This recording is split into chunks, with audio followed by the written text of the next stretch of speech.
Olá, pessoal. Sejam todos bem-vindos a mais um episódio do Papo Juiz, o podcast da Associação dos Juízes Federais de São Paulo e Mato Grosso do Sul. O nosso tema de hoje para reflexão é soberania,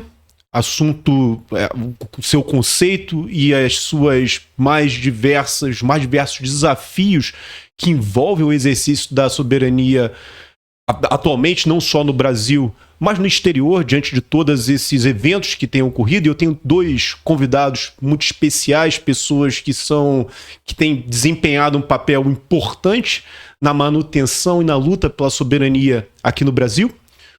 O primeiro deles é o Ricardo Nascimento, juiz federal, colega aqui da 17ª Vara Civil aqui de São Paulo. Ele é mestre e doutor pela PUC e é ex-presidente da Associação dos Juízes Federais aqui de São Paulo e Mato Grosso do Sul. Ricardo, obrigado por ter vindo, obrigado por ter aceitado o convite e estar conosco aqui nessa manhã.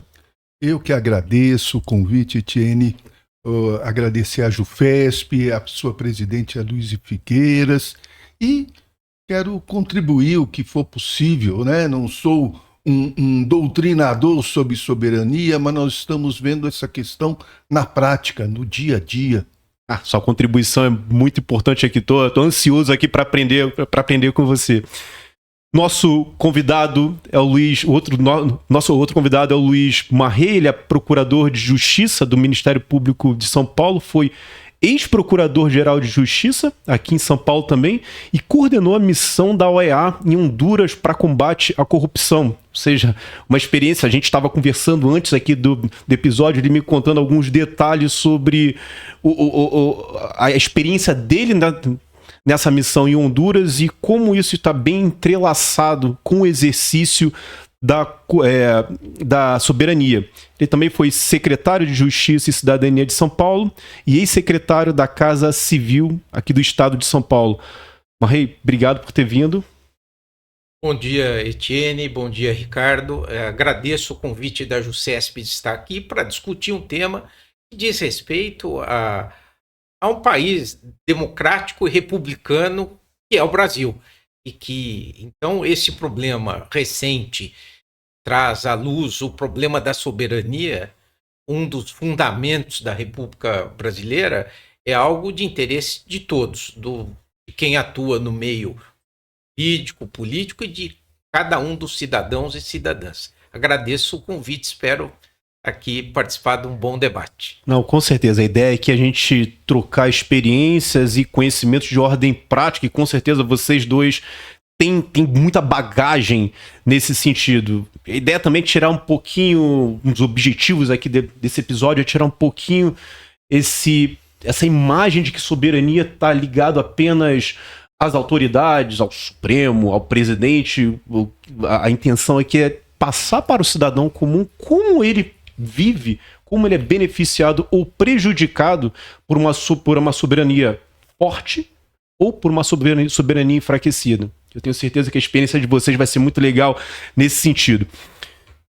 Em 2022, na USP, foi lida a Carta às Brasileiras e aos Brasileiros em defesa do Estado Democrático de Direito, e vocês dois tiveram um papel de protagonista nessa carta. Inclusive o Ricardo publicou um livro sobre os bastidores dessa carta. Podem compartilhar um pouquinho com a gente essa experiência? Como é que foi a razão, o porquê da carta, qual era o momento histórico que vivíamos e quais as consequências desse ato que foi lido na universidade, na USP, no Largo de São Francisco?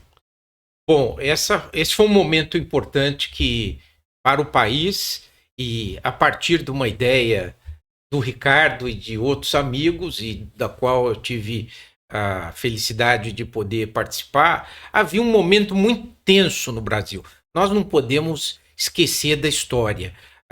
Havia eleições presidenciais no horizonte, o presidente da República fazia seguidas ameaças de não cumprir decisões do Tribunal Superior Eleitoral e do Supremo Tribunal Federal, inclusive em comícios aqui em São Paulo. Tinha também feito uma reunião com diplomatas no Palácio da Alvorada, impugnando a legitimidade de um sistema eleitoral brasileiro de grande sucesso, e havia no ar este problema, esse risco, essa desconfiança que se poderia tentar romper o sistema constitucional, ou seja, dar um golpe de Estado.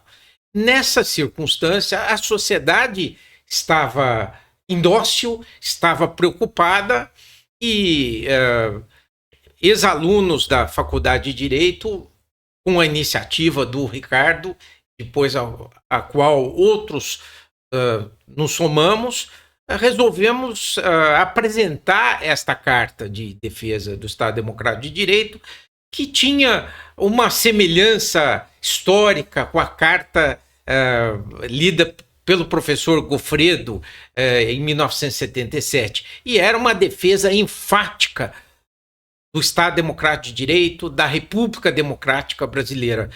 E a carta, que ao final mobilizou muita gente, teve quase 1.100.000 assinaturas. Então era uma manifestação da sociedade dizendo assim: nós não vamos aceitar a quebra do sistema constitucional democrático no Brasil.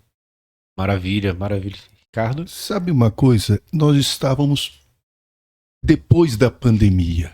A sociedade não se mobilizava. Havia a eleição, o então presidente dizia claramente que ele estava caminhando, como parece que de fato estava. Ele explicitamente dizia suas intenções de não aceitar o resultado eleitoral. O seu lado, a oposição, estava desmobilizada, achando que ia ganhar a eleição. As coisas não são assim, né? E foi em um mês nós conseguimos fazer uma manifestação, uma carta que foi assinada de mais de 1 milhão de pessoas. Por quê? Vários fatores, né? Nós chamamos o Marrei, junto com o Roque Cittadini, com Dimas Ramalho, o Roberto Mônaco, eram os líderes estudantis na Carta de 77. Então, nós procuramos as pessoas que estavam à frente, em um ato de coragem em plena ditadura militar. Eu acho que ali a Carta aos Brasileiros, do professor Goffredo, de 1977, começou um processo de redemocratização que, pegando todo aquele sentido da Faculdade de Direito, tinha coragem de estar à frente, independente. Todos nós, cada um teve uma carreira, uma trajetória, nós tínhamos até posições políticas na nossa trajetória diferentes, pouco importava. O que nos unia era a defesa da democracia. Quando você faz um movimento como esse, você tem que ter a capacidade de sintetizar o que une. O que une era a defesa da democracia. Um procurador de justiça ou um juiz federal vai fazer as suas funções sem ter um Estado democrático de direito. Então, foi uma ideia que contagiou. E, primeiro, ninguém é dono da ideia. Não tem autor. Tudo bem, a gente redigiu a cartinha, que é uma carta simples, tivemos a habilidade para fazê-lo. Mas o importante é que todos os que assinaram são autores da Carta dos Brasileiros. Abrir mão do protagonismo para ser um protagonismo coletivo. Maravilha. Eu já nasci, quando puxo na minha memória e eu olho para as instituições já estavam de alguma forma sedimentadas, as instituições democráticas. Não tenho muita memória do que aconteceu durante a ditadura. E o ponto que eu quero trazer é que as pessoas de hoje, mais jovens, sobretudo pessoas que nasceram lá no final da década de 90, 2000, estão tão acostumadas com instituições democráticas estabilizadas que não passa pela cabeça delas que o que é viver num país onde as instituições elas não são fortes o suficiente para cumprir o seu papel. E o ponto que eu quero destacar é que essa mudança, você enfraquecer a democracia, é um processo que ocorre de forma rápida e, digamos, até certo ponto fácil. Agora, reconstruir a soberania, a autoridade e fortalecer essas instituições demora bastante. Fazendo essa introdução, pegando um gancho com que vocês acabaram de falar, esses bastidores aí dessa carta que foi lida na USP em 2022, eu queria saber de vocês um conceito pessoal de soberania, sobretudo agora no século XXI, e por que é importante para o cidadão comum, não só para o juiz, não só para o promotor, não só para pessoas que trabalham no executivo, mas para o cidadão que está agora saindo do metrô, que está chegando ao seu trabalho, que trabalha numa lanchonete. Qual o impacto para ele, qual a importância para ele de se ter uma soberania forte, viril e ter instituições democráticas fortes? Tanto faz. Bom, soberania é um dos fundamentos da República. Quando nós verificamos na Constituição, artigo 1º, inciso 1º da Constituição brasileira, a soberania é apontada como um dos fundamentos. E soberania significa a possibilidade do povo brasileiro decidir os seus próprios destinos, sem ser coagido por outros povos, por outros países, poder fazer as suas escolhas, os seus caminhos, as soluções que sejam melhores para a população brasileira. Quando surge esse tema, se torna atual no momento, porque até meses atrás não era um tema candente como é hoje, isto ocorre porque a ameaça à soberania brasileira se dá por uma manifestação do presidente dos Estados Unidos que quer interferir no poder judiciário brasileiro, num processo que está em andamento. Então, nós poderíamos ter no passado, no século XIX, no século XX, outros tipos de ameaça à soberania brasileira. Mas agora nós temos uma ameaça que não só à soberania, mas ao próprio Estado democrático de direito no Brasil. Como é possível uma autoridade estrangeira dizer que um processo tem que parar, que não pode seguir adiante? Isto seria a mesma coisa que nós falássemos dos processos que eles estão fazendo nos Estados Unidos hoje e que caminham para o autoritarismo. Mas esse é um problema que o povo americano tem que resolver. Aqui, os nossos problemas nós temos que resolver. Então, não é possível aceitar que alguém dê palpite no funcionamento normal de uma república democrática como é o Brasil e queira coagir o poder judiciário. Não só dar palpite, coagir mesmo, porque o que eles estão fazendo, o que se quer fazer, é exatamente reverter a decisão judicial, que até mesmo aqui no Brasil a gente teria... Nós temos os mecanismos internos para fazer isso, e só esclarecendo aqui, independentemente do que tem sido feito nesse processo, não é essa a questão de estar certo e estar errado. A questão é, nós temos autonomia para rever, apoiar, criticar ou discordar dessa decisão. E nós temos poder, capacidade para fazer isso internamente. Ricardo, você está me olhando aí? Não, uma coisa que eu penso. Curioso para saber. Esse tema é muito candente, como diz o Marrei. Hoje nós estamos gravando no dia 6 de agosto de 2005. É importante registrar. Ontem, se não me engano, o ministro Alexandre de Moraes decidiu pela prisão domiciliar do ex-presidente.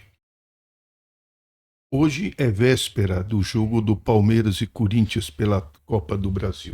Para a gente saber em que momento nós estamos tratando disso. Essa questão da soberania, primeiro, o presidente dos Estados Unidos nos fez um grande favor de colocar isto em pauta. Porque soberania é nós, o Brasil, enquanto projeto de nação, a construção política de uma nação é sempre coletiva. O brasileiro, ele decide o seu destino. Nós temos eleições. Se o Brasil vai mais para a direita, ou mais para a esquerda, ou mais para o centro, esta é uma decisão soberana do povo brasileiro. Nós não podemos abrir a mão do nosso projeto de nação. Quando a gente fala em Estado Democrático de Direito, tem um pressuposto maior até, isso ficou claro, que é a soberania. Né? Isto, no nosso dia a dia, o povo brasileiro sabe, ele não quer abrir mão. Nós não somos uma república das bananas. Nós temos, o nosso país é continental, tem uma economia pulsante, tem um papel no internacional. Então, nunca houve uma ameaça, uma intervenção tão explícita e descarada na história brasileira. Nós sempre tivemos influências americanas, zonas de influências, etc., etc., coisa de bastidores. Mas, da forma que foi, aceitar aquela ameaça era uma verdadeira humilhação, é abrir mão do seu projeto de nação. Isso o povo brasileiro, sabe, não quer. Nós não temos dúvidas sobre isso. E hoje a gente tem um cenário muito polarizado no país. A gente tem muita dificuldade como sociedade de refletir de forma profunda sobre assuntos de extrema importância. Essa questão da soberania. E assim, eu tenho tanto amigos de esquerda, amigos que têm de direita. E assim, as pessoas defendem lá o seu partido político, mas eles esquecem que o pano de fundo de tudo isso é a autonomia, exatamente até para poder fazer esse tipo de reflexão. Não está aqui defendendo A ou B, estamos defendendo o nosso país e, como o Ricardo muito bem pontuou, a nossa habilidade, o nosso poder de traçarmos, de definirmos o nosso futuro, independentemente de ser um futuro uma guinada para a direita, um futuro com uma guinada para a esquerda, com erros e acertos. Nós temos e devemos exercer esse poder de definir esse futuro. Tatiele, deixa eu te fazer uma parte. Não se trata de defender o mérito da decisão do ministro do Supremo. Não se trata. Eu posso ser contra, eu posso ser a favor, eu posso ponderar. O que chamou a atenção é que é algo maior. Como um presidente de um outro país fala, olha, vocês têm que parar com esse processo, porque senão eu vou fazer isso, aquilo. A palavra humilhação é muito grande, que se a gente aceitar algo disso, acabou. Então, a questão da soberania, nós temos que isolar, hoje a questão é de soberania. Claro que a nossa AJUF defendeu o ministro, como a Associação do Ministério Público defendeu o Procurador-Geral da República, tudo. Mas como nós estamos falando para um público maior, a questão maior é a soberania, que é uma continuação daquilo que nós fizemos em defesa do Estado Democrático de Direito. É maior. Perfeito. E decisões judiciais, nós podemos concordar ou discordar, mas há os mecanismos adequados para a sua impugnação. Se alguém concorda ou não com uma decisão monocrática de um ministro do Supremo, pode recorrer ao colegiado. Este é um mecanismo no sistema constitucional democrático brasileiro. Aceitar uma ameaça dessas, interferindo num processo, significa renunciar à independência nacional. O Ricardo fez referência aqui à República de Bananas. E eu tive a oportunidade de trabalhar em missões da OEA, tanto em Honduras como na Guatemala. E eles trazem um histórico trágico de interferência estrangeira nos seus assuntos. E, aliás, esse termo República das Bananas vem justamente da interferência política das empresas produtoras de bananas nesses países, que constrangeram as instituições e levaram até a a golpes de Estado. Portanto, o Brasil, que é um país enorme, é um continente que lutou muito para conquistar a sua posição de independência, não pode renunciar a qualquer aspecto dessa independência. Problemas nós vamos sempre ter, decisões nós vamos concordar ou discordar, mas há os mecanismos adequados de enfrentá-las. Só uma questão é interessante que a gente tem que ver o que o mundo mudou, a dinâmica do capitalismo, né? Quando aconteceu os golpes na Guatemala, os mais sensíveis, foi na década de 50, os americanos, o governo americano interviu explicitamente de um governo eleito, né, que não tinha nada de esquerdista, comunista, né, em defesa dos interesses de uma empresa americana.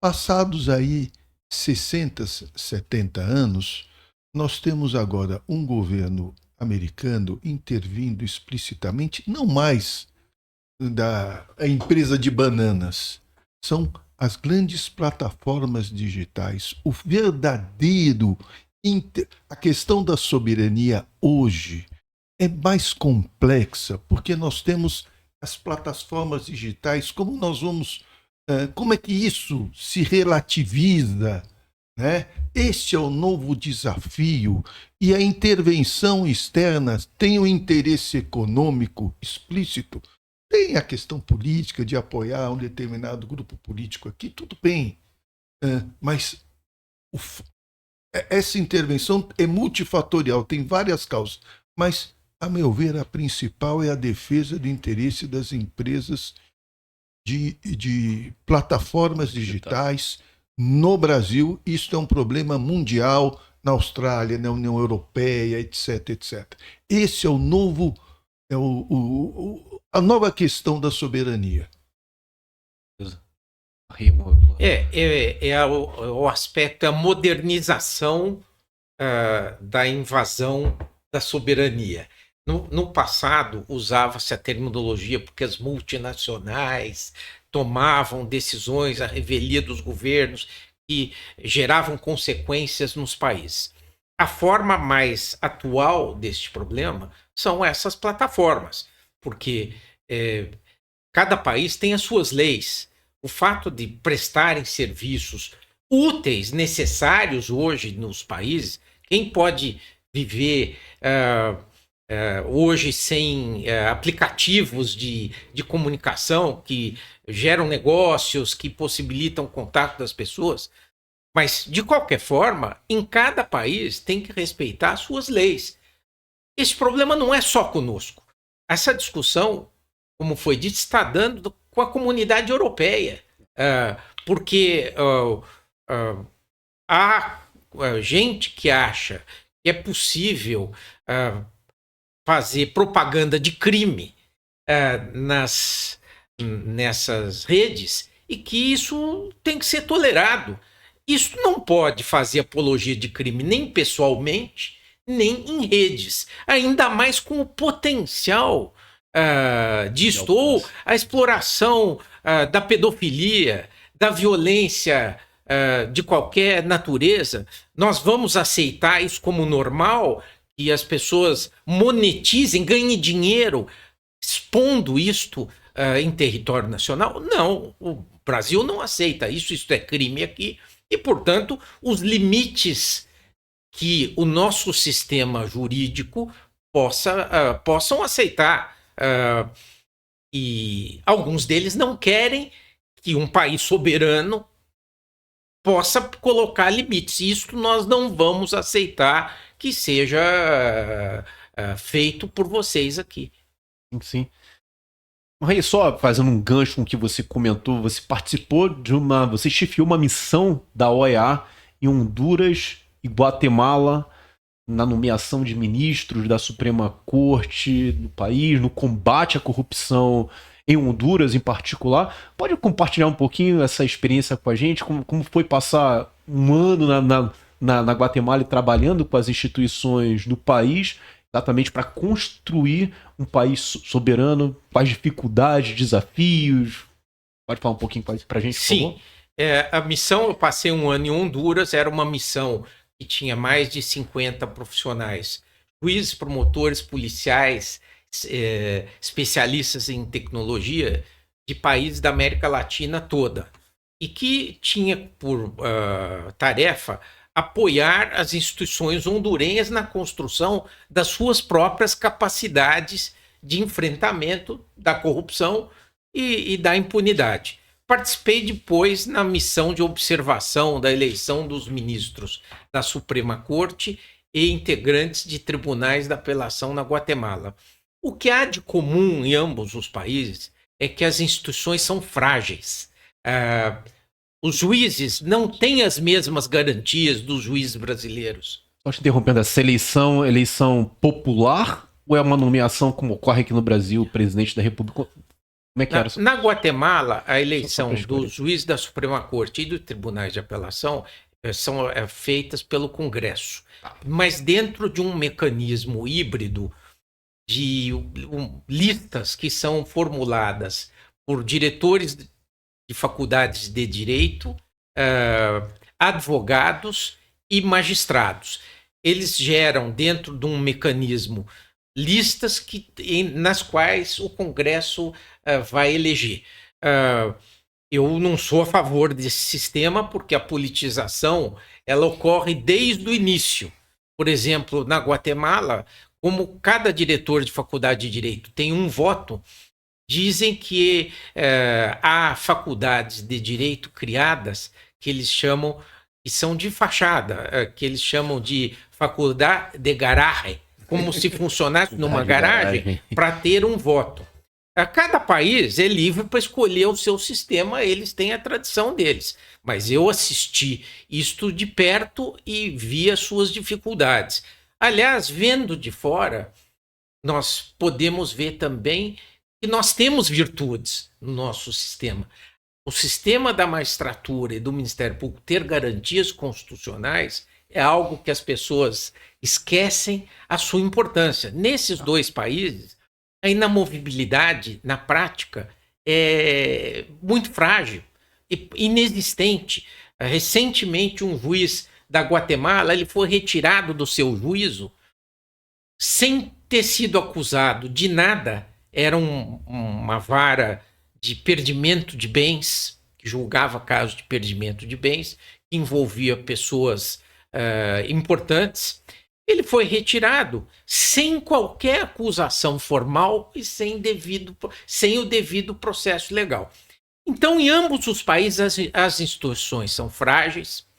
Há o problema de infiltração de crime organizado nas instituições, com efeitos também políticos e também na soberania de ambos os países. Então, nós temos que espiar o que ocorre em outros países para verificar o que nós temos de bom, os nossos defeitos eventuais, mas também valorizar o nosso sistema. E acho que o sistema de garantias do Judiciário do Ministério Público e a Constituição de 88 criou, ele é sólido e ele tem que ser preservado. E só trazendo uma... Recentemente no México, eles mudaram o sistema de nomeação de juízes. E agora é por eleição. Eu tenho duas amigas que são juízas federais lá no México. A gente vai até ter um episódio com elas. Um dos próximos episódios vai ser com elas. Elas vão contar como é que foi esse processo, porque era por concurso, houve uma alteração constitucional e da noite para o dia eles passaram a ser eleitos. E a primeira eleição, metade foi eleita agora em julho, e outra metade será eleita ano que vem. E ela não foi eleita agora em julho. Isso aí eu acompanhei pelas redes sociais, mas parece que até pessoas envolvidas com crime organizado estavam se candidatando. Ela perdeu a eleição, uma pessoa extremamente competente, extremamente preparada, mas eu fico em dúvida da qualidade, não só acadêmica, mas da envergadura moral dos juízes que foram eleitos pela população. É interessante. Eu visitei a Guatemala, do qual o o Marri ficou. Eu conversei com juízes. Normalmente, quando eu faço essas viagens, a gente sempre se articula para conversar. E a conversa foi girando em torno da independência. O colega lá deu vários exemplos de juízes afastados por razões sem devido processo legal. Ele falou: a independência da magistratura não existe ou está por um fio. E olha que o presidente da Guatemala é um sujeito eleito, com compromissos, etc. E com essa guinada do governo americano, eu saí com uma sensação muito ruim e vai haver a possibilidade de outros retrocessos são grandes. E só aproveitando, já que nós estamos falando de escolhas de juiz, quando eu era presidente da JUFESP, nós fomos para a Argentina e também fizemos amizade com juízes, professores. A Argentina segue o modelo americano. Um juiz federal não presta concurso. O juiz federal é nomeado pelo Senado e assume a sua função. Então, a politização na Argentina é muito forte no judiciário. Então, a ex-presidente peronista, dependendo de quem caiu o processo, há uma tendência. Então, o modelo, o juiz lá me falou o seguinte: olha, eu tenho vergonha do nosso sistema, não é bom. A mesma coisa, nós fomos para professor Charles Dole, que deu várias palestras aqui, é o professor de Alabama, contando da experiência americana da eleição dos juízes. Ele falou para nós o seguinte: olha, eu tenho vergonha dos juízes eleitos. Alabama é o sul-americano, a questão da racial, ponto forte, e se elegem juízes racistas nos condados. Então, o judiciário é conservador e, pior, muitas vezes racista. Sim, o nosso sistema... Eu sou juiz federal há 11 anos. Nunca. Ninguém me ligou. Autoridade, desembargador, colega mais antigo, para falar sobre um processo. Eu nunca tive medo de decidir um processo.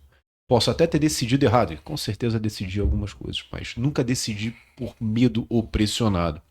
E hoje no Brasil a gente goza dessa soberania, dessa autoridade de, olha, eu vou ajuizar uma ação e posso até não gostar da conclusão do juiz. O juiz pode até ter decidido errado, juridicamente falando, mas dificilmente, muito raramente, dificilmente você vai ver uma decisão que seja parcial, alinhada com uma ou outra ideologia, porque o juiz se sente pressionado. E isso é algo que a gente hoje, no Brasil, a gente pode dizer com autoridade. Gostaria de ouvir também a opinião de vocês de que, assim, os nossos juízes, eles podem até, em certos momentos, errarem, mas eles erram fazendo aquilo que eles acham que é certo. Concorda, Ricardo? Concorda, Marri? Sim, eu acho que o sistema da Constituição de 88, é óbvio que já havia juízes independentes e promotores independentes antes de 88. Porém, as instituições elas saíram reforçadas numa utopia. A Constituição de 88 é um projeto de país. Foi um momento feliz de reconstrução do país nos moldes republicanos e democráticos e reforçou as instituições. E acho que a qualidade da magistratura e do Ministério Público brasileiro ela é muito boa, ainda mais comparada a outras experiências. Não há perfeição, nunca haverá. O ser humano tem as suas limitações. Matéria jurídica, muitas vezes, permite várias interpretações legítimas. Tem que se encontrar o equilíbrio em cada caso. Mas, de qualquer maneira, nós temos um judiciário no qual nós podemos confiar, independentemente de concordarmos ou não com o conteúdo da decisão. Para isso há um sistema que prevê muitas instâncias, até amplas demais para se chegar na corrigir eventuais erros. Exatamente. E esse sistema nós temos que preservar. Quando nós vemos o presidente dos Estados Unidos ameaçar o país de sanções, é uma guerra econômica irracional, porque os Estados Unidos têm superávit comercial com o Brasil por conta de um processo, se afeta a institucionalidade democrática e republicana brasileira. Isso ultrapassa aquele limite. E isto, em hipótese alguma, nós poderíamos aceitar, porque nós estaríamos renunciando à independência do país. Neste caso, ou em qualquer outro caso. Poderia haver crítica? Claro. Ele poderia dizer o que ele quisesse lá, se ele acha que é bom, que é ruim, se as instituições brasileiras são boas ou ruins, como nós podemos dizer das deles. E estamos assistindo ameaças a universidades americanas, ameaças a juízes que têm decidido contra os interesses do governo americano, a ampliação dos poderes do presidente americano, de tal forma que eles, americanos, estão dizendo, uma parte deles, nós estamos caminhando para um regime autoritário, mas nós não podemos interferir lá e nem ele pode interferir ou qualquer outra pessoa aqui. Ricardo? Olha, sua indagação é muito interessante. Eu tenho 63 anos de idade. Tenho 25 anos como juiz. Assim como Marrei, né? Tive participação pequena, política. Batalhamos cada um nos seus limites pela redemocratização do país. A partir do momento que eu virei juiz, eu fiz uma opção pelo direito. Isto é muito importante. Uma opção pelo direito, e eu não posso e nem quero fazer política partidária. Isto, na nossa carta aos brasileiros, nós encerramos as assinaturas no dia que começou o horário político. Porque a nossa manifestação era apartidária em defesa do Estado democrático de direito. Se o então presidente ganhasse a eleição, faz parte da democracia e a vida que segue. Isto é importante. Aqui você está entrevistando um juiz federal e um procurador de Justiça de São Paulo que participam da vida do país, não da vida partidária do país. Então, nós ficamos na linha de frente de um manifesto da sociedade civil, que contou, só dos 3.000 signatários, mais de 150 juízes e juízas federais, né? E promotores, membros do Ministério Público, etc, etc. Quando a gente toma posse, a gente faz um juramento, juro defender a Constituição, a lei do meu país e o regimento interno aqui do nosso tribunal. Então, quando eu estou me manifestando aqui, participando de movimentos desse sentido, eu estou defendendo o meu juramento. Né? Isso é muito, às vezes tem muito colega de início de carreira, tem um certo receio, ou pessoas que estão querendo prestar concurso para juiz, acha que a vida profissional é muito limitada nesse quesito. Eu me recordo que na carta de 22, um colega falou: Ricardo, você vai parar no CNJ. Eu falei: não vou parar, porque 8 membros do CNJ assinaram a carta. Uma colega do Marrei foi a responsável, inclusive, de colocar da sugestão de carta aos brasileiros e às brasileiras. Foi uma sugestão. Havia ministro do STJ que era fotógrafo no dia lá. Então, a magistratura, sempre alerta, assim como o Ministério Público, ela, o magistrado pode se manifestar dentro do limite, porque o mundo é outro. O juiz, como que eu vou ficar quieto se um colega meu... Nós tivemos aqui várias situações, quando eu fui presidente da JUFESP, de ameaças para colegas, que nós fizemos ato público, manifesto, tudo.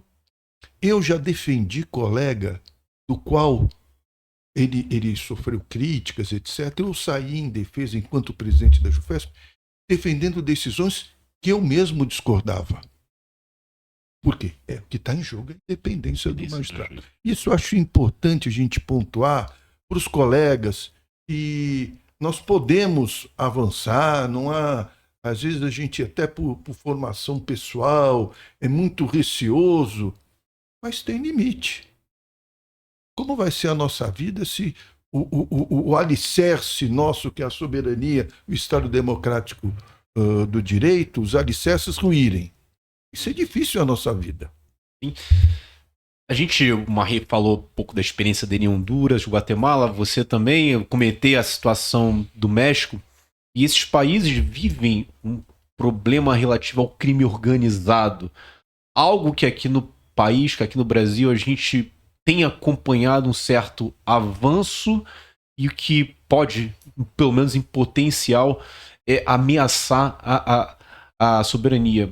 Vocês têm alguma reflexão sobre o avanço, o fortalecimento do crime organizado e a consequente ameaça ou enfraquecimento da soberania? Sim, esse é um problema grave que afeta países mais frágeis, mas que nós temos que ter atenção para não nos afetar também.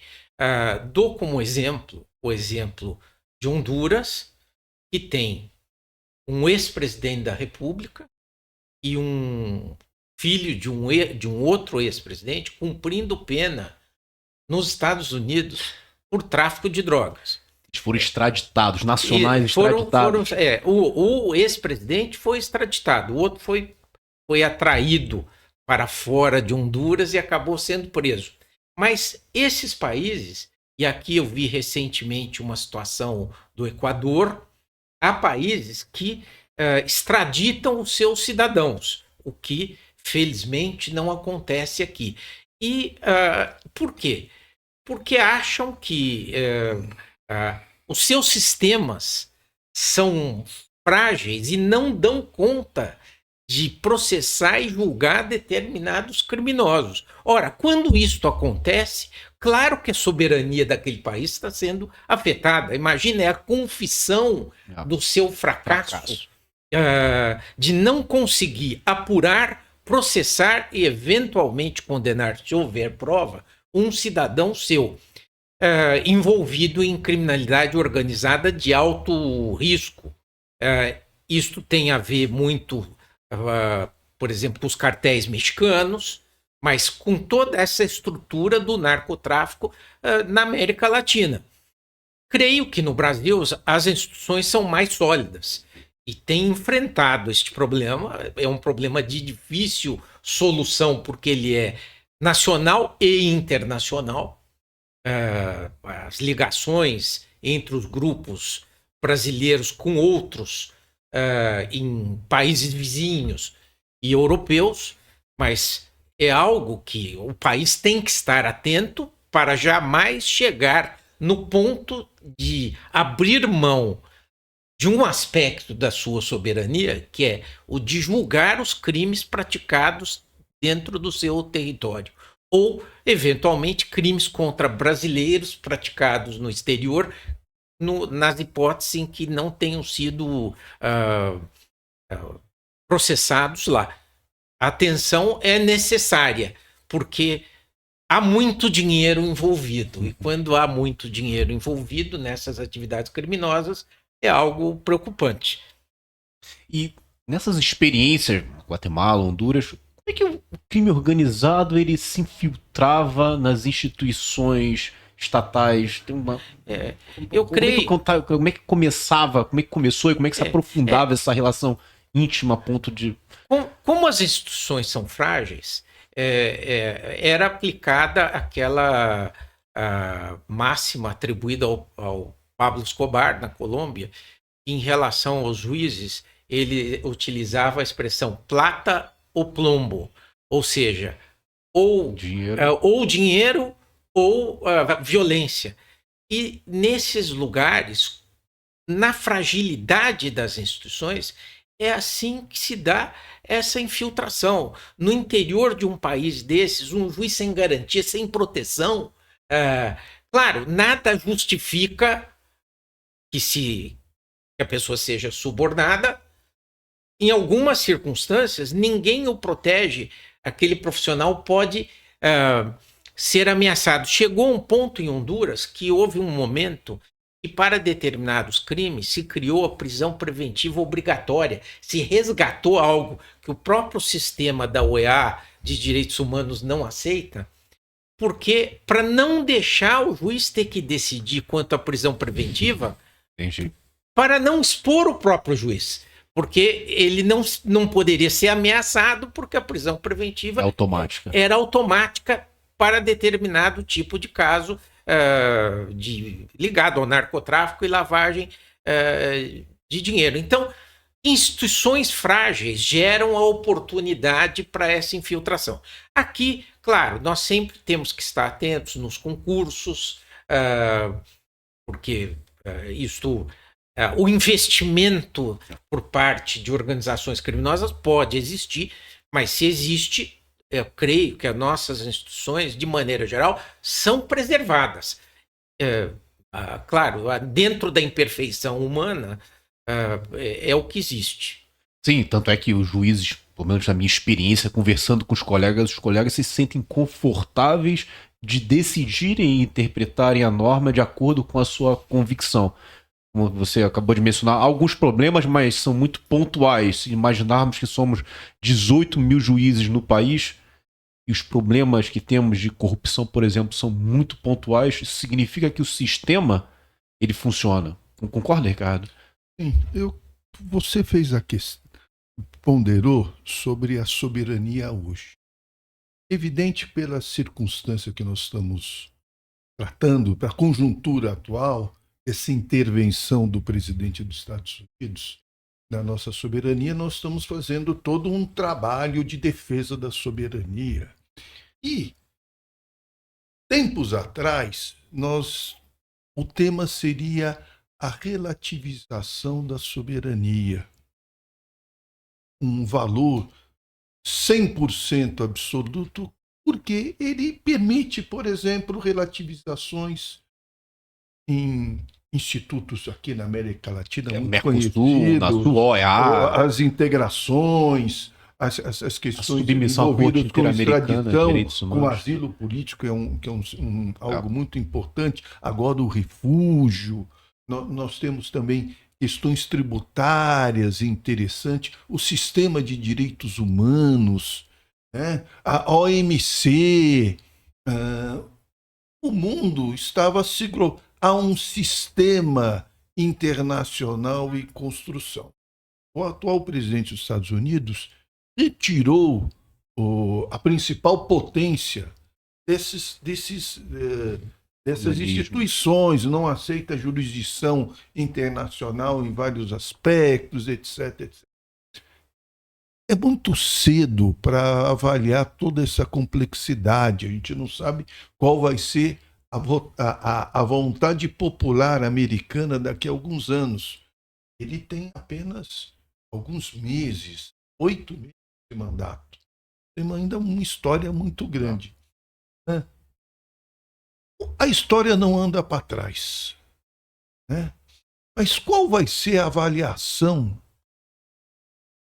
deste momento que está passando o mundo? O Brasil não tá isolado. Eu acho que tem muita coisa para acontecer, muita coisa para refletir. Nós vemos o que está acontecendo lá no Oriente Médio. Recentemente, se não me engano, o Canadá reconheceu o Estado palestino.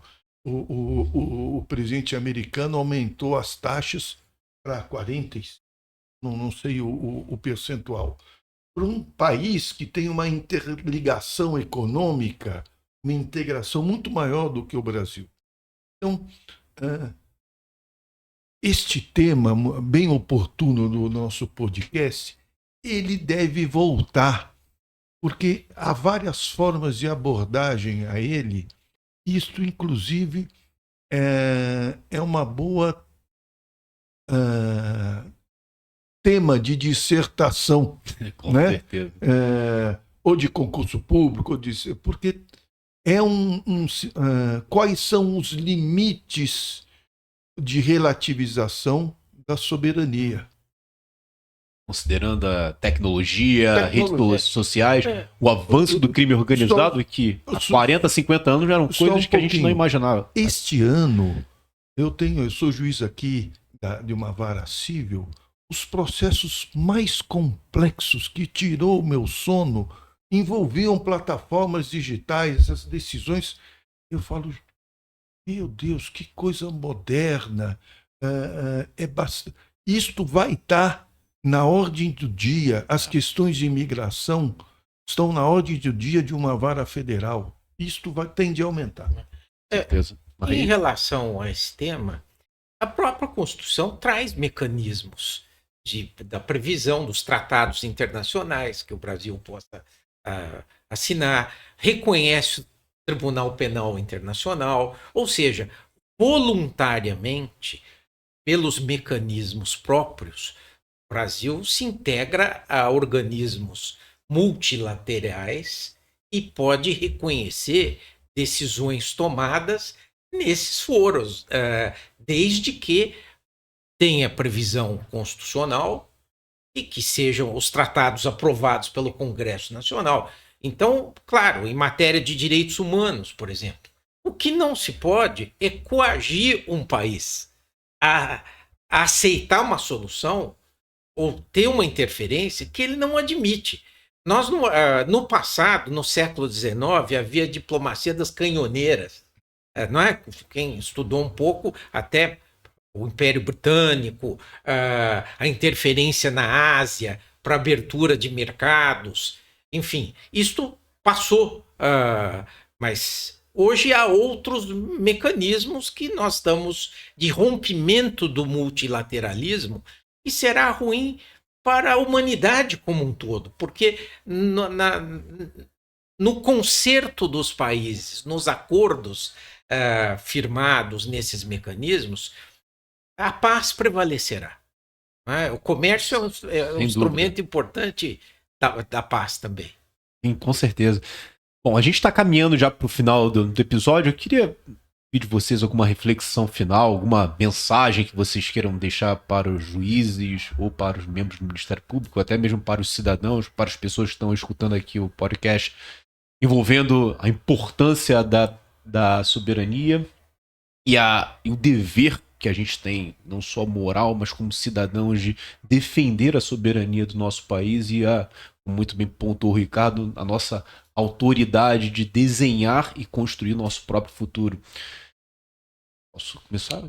Começo contigo, Ricardo? Olha, eu estou aqui me dirigindo aos meus colegas. Quando a gente vira juiz, a vida muda, né? A gente tem que... também nunca ninguém me ligou para pedir decisão. Mas a gente é pressionado e deve ser pressionado. Eu tenho medo de errar. Quando a gente assume essa função, você aprende que você tem que viver sobre... Então, isso faz parte do exercício da autoridade. A gente corre o risco de ficar na aparência, nas relações formais. O judiciário é muito repleto disso, da carreira, que um dia eu vou chegar lá em tal lugar. E a gente corre o risco de perder a essência do nosso trabalho. Né? O conceito que a gente fica falando, somos magistrados. Nós somos servidores públicos. Nós estamos ali para prestar um serviço nem que seja para julgar improcedente aquela ação, para determinar a prisão, condenação de determinado réu ou absolvê-lo. Eu digo, e não devemos ter medo de nos posicionarmos quando isto é necessário. Se houver uma ruptura aqui no país, vai todo mundo, boa parte vai parar em depressão, porque não vê sentido no que faz, etc. Eu poderia estar aposentado, estou trabalhando e faço disso um sentido de vida, uma opção de prestar um serviço público vinculado ao direito. Então, vamos ter coragem um pouco mais de assumir isso, né? Ser menos aparência e mais essência. Nossa função é muito bonita e a gente tem o privilégio de exercê-la. Maravilha. Marrei? Olha, as crises trazem também as oportunidades de crescimento. Claro que nós não gostaríamos de estar passando por esse episódio que pode gerar risco a milhares de empregos, e não se trata simplesmente do orgulho nacional. Acho que sim, um país soberano é um país que olha para os seus cidadãos com orgulho, com o reconhecimento de que dirige os seus destinos. Mas já que houve essa crise artificialmente criada, isto está possibilitando a rediscussão desse tema e a consciência dos cidadãos. Eu creio que nós vamos aproveitar esse momento para discutir, e já que nós estamos falando não só a juízes, promotores, a comunidade jurídica em geral, eu creio que é um papel relevante a todos os profissionais de direito que discutam esse tema, porque não há sentido nessas profissões se não for para construir um melhor Estado democrático de direito.